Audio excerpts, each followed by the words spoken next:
रऊफ हसन की भारत के साथ रवाबित के चचम कुछ सबूत सामने आ गए। बानी PTI के रियासत मुखालिफ बयानिए को फैलाने में भारतीय सहूलतकारी बेनकाब। गैर मुल्की और भारतीय लॉबी बानी PTI के रियासत मुखालिफ एजेंडे की तकमील के लिए मुतारिक। 19 नवंबर 2022 को रऊफ हसन की जानिब से भारतीय सहाफ़ी करण थापर से बतौर भारतीय मीडिया कोऑर्डिनेटर राब्ता हुआ।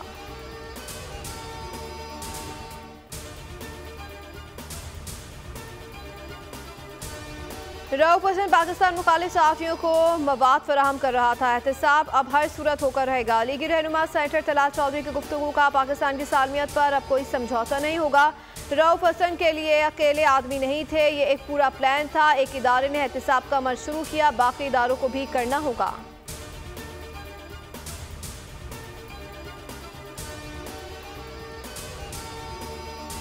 बिजली चोरी की रोकथाम, लाइन लॉसेस में कमी, बिजली की तरसील के निज़ाम को बेहतर करना और तवानाई के शो में इस्लाहात हुकूमत की अव्वलीन तरजीहात में शामिल हैं। वज़ीर आज़म शहबाज शरीफ की तवानाई से मुताल्लिक़ इजलास में गुफ्तगू।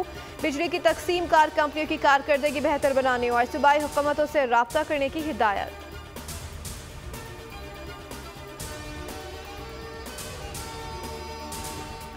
लोग मुआशी बहरान में पिसे हुए हैं। पंजाब की तरह सिंध में भी बिजली सस्ती करने के लिए वज़ीर आला को खत लिख रहा हूँ। गवर्नर सिंध कामरान टिसोरी की न्यूज़ कॉन्फ्रेंस का पंजाब में रिलीफ दिया जा सकता है तो सिंध के लोगों को क्यों नहीं मिल सकता।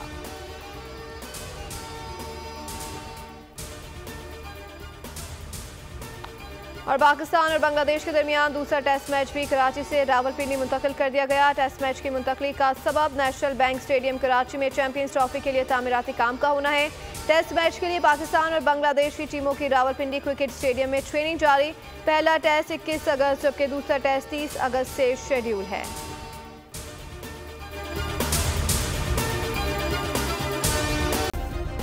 सब्सक्राइब करें और बेल दबाएं ताकि कोई खबर रह न जाए।